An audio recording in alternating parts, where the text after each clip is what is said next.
Navi Mumbai network.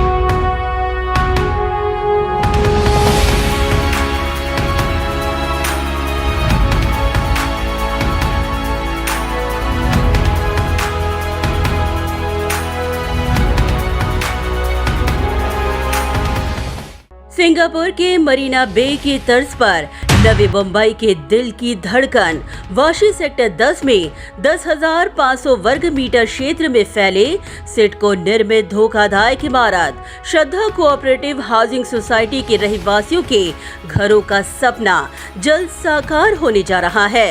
लगभग 2 दशक तक सिडको निर्मित घर के रीडेवलपमेंट को लेकर नेताओं की बयानबाजी, पुनर्विकास का झूठा आश्वासन और रीडेवलपमेंट की राह में आती अड़चने सहने के बाद पूर्व नगर सेवक और शिवसेना उप जिला प्रमुख किशोर पाटकर के प्रयत्नों के बाद श्रद्धा सोसाइटी के रीडेवलपमेंट प्रकल्प के काम का भूमि पूजन शिवसेना के पूर्व नगर सेवक किशोर पाटकर, ईवी होम्स के चेयरमैन और MD EV Thomas, EV Homes के प्रोजेक्ट डायरेक्टर विकी थॉमस और श्रद्धा सोसाइटी के रहवासियों की मौजूदगी में संपन्न हुआ। वर्षों से विकास की बाढ़ जो रहे श्रद्धा सोसाइटी के रीडेवलपमेंट प्रकल्प के भूमि पूजन के बाद अब वाशी में पहली बार इंटरनेशनल क्वालिटी और वर्ल्ड क्लास एमिनिटीज के साथ रीडेवलपमेंट प्रकल्प को अंजाम दिया जाएगा। G+27 मंजिला इमारत में ground floor, first floor, second, third, fourth और फिफ्थ फ्लोर जहां पर पार्किंग की व्यवस्था होगी, तो वहीं 6th फ्लोर में टेरेस युक्त फ्लैट और 28वीं मंजिल पर सिंगापुर के मरीना बे की तर्ज पर स्विमिंग पूल और गार्डन का निर्माण किया जाएगा। गौरतलब है कि श्रद्धा cooperative housing society Navi Mumbai की वो पहली सोसाइटी है जिसने कई कानून प्रपंचों का सामना किया, मगर सिर्फ और सिर्फ पूर्व नगर सेवक किशोर पाटकर की दूरदृष्टि और संघर्षों की पराकाष्ठा के 2 दशक के बाद श्रद्धा सोसाइटी के नागरिकों को अब बड़े घर दिलवाने का सपना पूरा हो रहा है। श्रद्धा कंपाऊंडचं आज भूमिपूजन झालेलं आहे आणि उद्यापासून कामाला सुरुवात होते आहे। नवी मुंबईमध्ये रिडेव्हलपमेंटचा विषय जो सुरू झाला तो श्रद्धा कंपाऊंडपासूनच सुरू झाला होता। ह्या कंपाऊंडची लोक गेले 21 वर्ष ट्रान्झिट कॅम्पमध्ये राहतात आहे। तिथले कित्येक काका लोक आज हे जग सोडून गेलेत घरांच्या आशेवरती, पण आज खऱ्या अर्थाने आज त्या लोकांना एवढा आनंद झाला आहे आणि त्या आनंदाचा एक छोटासा निमित्त मी होतो आहे, त्याच्यामुळे मला देखील खूप आनंद झालेला आहे। आता हे जे कामाला सुरुवात झालेली आहे श्रद्धापासून, हे सर्व्हिस सेक्टर 9-10 मध्ये काम होणार आहे, कारण आपली सिटी आता 35 वर्ष जुनी झालेली आहे। तिचे रोड मोठे होणे, ड्रेनेज मोठे होणे, मोकळ्या जागा होणे, हे सर्व रिडेव्हलपमेंटमुळे शक्य होणार आहे। आणि रिडेव्हलपमेंटमध्ये कसं पॉप्युलेशन न वाढू देता जास्तीत जास्ती लोकांना सामावून घेऊन सर्वांची बेसिक एम्युनिटी चांगली राहील, हा सर्वांचा प्रयत्न रहना है। इस नामुमकिन से प्रकल्प को मुमकिन कर दिखाने वाले किशोर पाटकर ने अपने प्रभाग की जनता के विश्वास की कसौटी पे खरा उतरते हुए इस भूमि पूजन के जरिए ये साबित कर दिखाया है कि उन्होंने जो कहा वो करके दिखाया। इस ऐतिहासिक पल के गवाह रहे किशोर पाटकर ने कहा कि 21 वर्ष के संघर्ष की सफलता और लोगों के चेहरों का आनंद देखकर उन्हें बड़ा समाधान मिला है। कामात खूप जितके केसेस करायच्या होत्या, जितके अडथळे आणायचे ते सर्व विरोधकांनी करून बघितले। 3 वेळा सुप्रीम कोर्टापर्यंत इथल्या लोकांनी घेऊन गेलं। खूप बिल्डरला आम्हा लोकांना त्रास द्यायचा प्रयत्न केला, पण देवाच्या कृपेने एकनाथ शिंदे साहेबांच्या मदतीने, उद्धव साहेबांच्या आशीर्वादाने आणि आमचे नाटा साहेब जे आमच्या मागे एकदम खंबीर उभे होते, विचारे साहेब आहेत, ह्या लोकांच्या आशीर्वादामुळे आज हे सर्व काम सुरू झालेलं आहे। मंदा काकीचा पण हिला आशीर्वाद लागलेला आहे, तीही लोकांच्या घरासाठी भांडते, कधीही लोकांच्या घरांना त्रास द्यायला येत नाही, कधी कोणाला बिल्डर कोण आहे कधी विचारत नाही। ह्या सर्व गोष्टींमुळे आज यांची घरांची कामं झालेले आहेत। ज्यांचं 1 रूम किचन होतं त्यांना आम्ही 2 BHK द्यायला लावला आहे विकासाकला, आणि त्याचं नुकसान न करता आम्ही सर्व साध्य केलेलं आहे। ह्याच्यामागे खूप मेहनत लागलेली आहे, खूप डोकं चालवायला पडलेलं आहे. आमची घरांची कामं होऊ द्या. आता इथे काही अडथळे आणू नका, हे पण मी विरोधकांना विनंती करेन. बनतात आहे ना घरं, बनू द्या. हे ना विरोध केला का येणाऱ्या इलेक्शनमध्ये परत लोक जे मागे झालं ते करतील मग. किशोर पाटकर ने अपने जीवन के 21 साल के रीडेवलपमेंट के संघर्ष को बयान किया। आता इतकी मेहनत झाली, इतका विरोध झाला आणि इतका त्रास झाला नाही कामामध्ये, ती लढाई लढतानाच ऑलरेडी मला समाधान झालं. आता हे एक माइलस्टोन झाला का आता या बिचाऱ्यांच्या घरांची आज खरोखर जी स्वप्न होती ती पूर्ण होत आहेत. खूप बरं वाटतं मला. माझी आयुष्याची 21-22 वर्षे गेले आहेत ह्याच्यात. किशोर पाटकर ने अब तक काम में अड़चन लाने वाले विरोधकों पर जोरदार कटाक्ष करते हुए रहवासियों को अलर्ट रहने की सलाह दी। ह्या लोकांना अजिबात आवडत नाही की दुसऱ्या कोणी लोकांची चांगली कामं करावीत. जरी ती चांगली कामं करत असतात तरी विरोध करतात. असं नाही की लोकांची घरं बनतात आहे, चांगलं काम होत आहे तर होऊ द्या. नाही, आपण केलं तरच व्हायला द्यायचं, ही वृत्ती इथे खूप जोरदार चालते. त्याच्यामुळे मी लोकांना सांगितलं की लोक तुम्हाला पॉलिटिशियन लोक इलेक्शनमुळे काय ना काय खोटं खोटं सांगत राहतील, कोणाचं ऐकू नका. मुद्दाम काहीतरी खोटे ड्रॉईंग वाटतात, एरिया स्टेटमेंट वाटतात, अजून वाटतात आहे. आणि सामान्य नागरिक आहेत हे ना, हे आर्किटेक्ट नाहीत. ह्या लोकांना घाबरवून, ह्या लोकांना भ्रमित करून फक्त इलेक्शनमध्ये जिंकायचं आणि नवी मुंबईला लुटायची, ही त्यांची वृत्ती मला चांगली माहीत असल्यामुळे मी आज त्यांना आवाहन केलं तसं. किशोर पाटकर ने भरोसा दिलाया कि सुप्रीम कोर्ट के आदेशानुसार शुरू इस निर्माण कार्य को अब कोई भी रुकवा नहीं सकता। सुप्रीम कोर्टाच्या ऑर्डर्स आहेत, तशा कोणी थांबवू शकत नाही. माझ्याकडे ऑर्डर्स आहेत, हायकोर्ट पण स्टे देऊ शकत नाही जर रूल फॉलो केले तर. आणि रिडेव्हलपमेंटच्या प्रोजेक्ट्सला कोणत्या अथॉरिटीने स्टे द्यायचा नाही असे सुप्रीम कोर्टचे ऑर्डर्स आहेत. आम्ही डायरेक्ट सुप्रीम कोर्टातच घेऊन जाणार. वहीं ईवी होम्स के चेयरमैन और एमडी ईवी थॉमस ने यह विश्वास जताया कि सारे कानूनी प्रक्रिया को पूरा कर इस रीडेवलपमेंट प्रकल्प को अंजाम दिया जा रहा है, इसलिए बिना किसी हर्डल से यह प्रकल्प पूरा होगा। 100%. There is legally no hurdles and everything is clear. We have the CC in hand and all the approvals are taken. Then after only they have given the CC and now the building is demolished. Everybody has taken this their deposit and rents very happily. So there is no legal hurdles. Justice तो already हो गया ना. अभी का next justice क्या है? उनको चाबी चाहिए.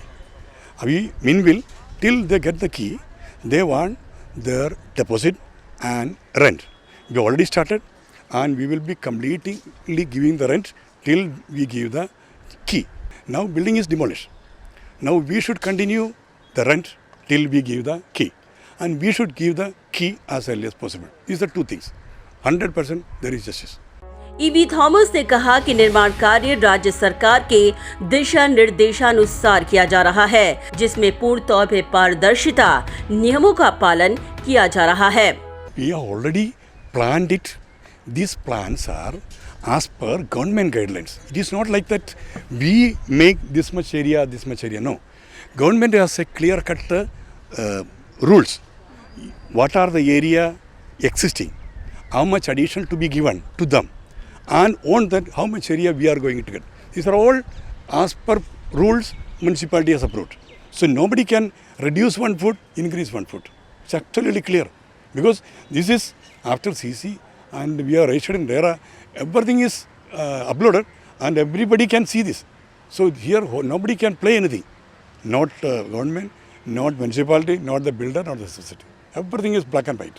वहीं रहवासियों ने 20 वर्षों के बाद साकार होने जा रहे उनके सपने की आशियाने को लेकर अपनी खुशी का इजहार करते हुए कहा कि अगर किशोर पाटकर ना होते तो आज उनके नए घर का सपना कभी भी पूरा ना हो पाता। हे स्वप्न साकार करण्यासाठी किशोर पाटकर साहेब जे सुरुवातीला निवडून आले असतील, भले ते अपक्ष असतील त्यावेळेला ते खूप तरुण वयात होते, 20 वर्षापूर्वी ज्यावेळेला महापालिकेची स्थापना झाली वगैरे तो काळ असेल, परंतु त्यांनी मी तर म्हणेन की किशोर पाटकर हे खऱ्या अर्थाने किंग ऑफ रिडेव्हलपमेंट असे आहेत. तर त्यांनी एक आम्हाला शब्द दिला होता की सुरुवातीला जे काम होईल ते श्रद्धाचं सुरू होईल. तर आज या रूपाने आपण पाहतोय की या ठिकाणी आज भूमिपूजन झालेलं आहे आणि ते जे त्यांचं स्वप्न होतं की त्यांचा शब्द आहे तो खऱ्या अर्थाने आज पूर्ण होतोय, याचा आम्हालाही निश्चितपणे समाधान आहे. केवळ श्रद्धा सोसायटीच नाही तर जवळजवळ वाशीमधील किंवा मग नेरूळ असेल किंवा इतर नव्या मुंबईतल्या सोसायटी असतील, असोसिएशन असतील, तर या सर्वांच्याच म्हणजे रिडेव्हलपमेंटच्या संदर्भामध्ये अतिशय जोमाने काम चालवलेलं आहे. मग त्या टेक्निकल महापालिकेच्या लेवलवर असतील, सिडकोच्या लेवलवर असतील, कोर्ट मॅटर असेल, सर्वच आघाड्यांवर यशस्वीपणे असे त्यांनी या ठिकाणी लढा दिलेला आहे.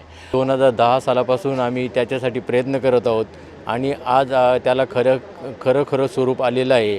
इमारतींच्या प्रत्यक्ष बांधकामाचा कार्यक्रम सुरू होणार आहे.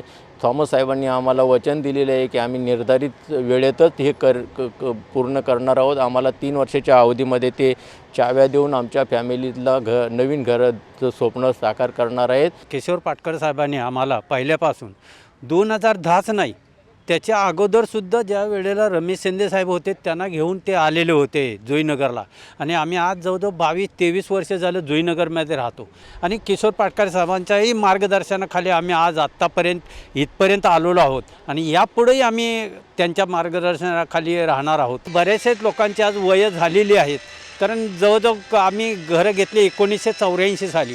तिथून आज जे काही ओनर आहेत ते बरेचसेच आज वयस्क झालेले आहेत, तर त्यांना त्यांच्या हयातीत ही घरं मिळावीत एवढीच परमेश्वराला विनंती करतो. सेक्टर 9-10चे ते एक राजकीय नेते नसून इथल्या फॅमिली मेंबरसारखं इथल्या लोकांचं त्यांनी प्रश्न सॉल्व करायचा जो कळीचा मुद्दा होता ते उचलून धरून त्यांनी सार्थक केलेले आहे. त्यामुळे जे काही त्यांना मानसिक त्रास वगैरे जे काही झालं असेल ते सगळ्या गोष्टीतून ते बाहेर पडलेत, कारण इथले सिनियर सिटीजन किंवा लहान थोर मोठ्यांचे सगळे आशीर्वाद त्यांना लाभलेले आहे आणि पुढेही लाभेल. 20 वर्षापूर्वी त्यांनी जे आम्हाला तसं वचन दिलेलं आहे ना ते आज सार्थक करू लागले. त्याचं हे पहिलं पाऊल आहे आणि ते करून देतील ही आमची अपेक्षा आहे आणि आम्ही ते चाव्या घेणार असंच आनंदाने सगळ्यांसमोर. रहवासियों ने विरोधकों को एक ही विनती की कि अब हमारे सपने को चकनाचूर करने की कोशिश न करें, अन्यथा इसका परिणाम आगामी चुनावों में वोटों के माध्यम से उन्हें जरूर दिखाई देगा. विरोधकांनी आता त्यांच्या जागेवर त्यांनी राहावं गपचूप. जे काही आता विरोध असले तर त्यांनी शांत बसावं, दाखवू नये. जिथे करायचे तिथे करावं, पण हे आमचं कळीचा मुद्दा आहे, आमचा घराचा प्रश्न आहे. आम्ही घरासाठी खूप आटाटोप केलेले. आज म्हणजे किशोर पाटकरसारखा माणूस जर आमच्या पाठीशी नाही राहिलं असतं अक्षरशः आम्ही रस्त्यावर आलो असतो. पण आता जे काय होईना चांगलं होतं तर त्यांनी आमच्याबरोबर यावं आणि साथ द्यावं, आम्हाला मदत करावं हीच इच्छा आहे, अजून काही नाही. जे कोणी विरोध करत असतील त्यांना परमेश्वर सुबुद्धी देवो आणि त्यांनी पण आपल्या ह्या 400 फॅमिलींच्या भवितव्यासाठी आता म्हणजे काही न करता सपोर्ट करावा अशी त्यांना विनंती करतो. सगळ्यांना परमेश्वरानं सुबुद्धी द्यावी आणि सगळ्या धर्माच्या किंवा कोण असतील त्यांना सगळ्या एकत्र आणून आपण सगळे एका कुटुंबातले आहोत 368 लोक, तर त्यांनी सगळ्यांनी एकत्र यावं आणि हा प्रोजेक्ट आपला पूर्ण वेळेत पूर्ण व्हावा. विरोधक म्हणा असतील किंवा प्रिन्सिपलचा प्रत्येकाचं एक तत्त्व असतात, नाही असं नाही, तरी आपण सगळ्यांनी पॉझिटिव्ह राहिलं पाहिजे. हे जे स्वप्न आपलं साकार होणार आहे हे निश्चितपणे श्रद्धा सोसायटी, श्रद्धा नावच आम्ही ठेवलेले आहे, प्रत्येकाने श्रद्धा ठेवून चाललं पाहिजे. गाव करेल ते राव करू शकत नाही, एकटी व्यक्ती काहीच करू शकत नाही, परंतु आम्ही सर्वांच्या सहकार्याच्या माध्यमातून हा निश्चितपणे 3 ते 4 वर्षात प्रोजेक्ट आमचा पुरा होईल अशी अपेक्षा आणि नवीन घरात जे जाण्याचं स्वप्न आहे सर्व रहिवासींचं हे निश्चितपणे पुरं होईल. आणि खरं याचं श्रेय मग किशोर पाटकर साहेबांना आहेच, त्याबद्दल कुणीही दुमत नहीं. नवी मुंबई के इस ऐतिहासिक प्रकल्प का निर्माण कार्य इस बात को साबित करता है कि किशोर पाटकर नवी मुंबई की वो जनप्रतिनिधि हैं जो कहते नहीं कर दिखाने में विश्वास रखते हैं. Bureau report, Navi Mumbai network.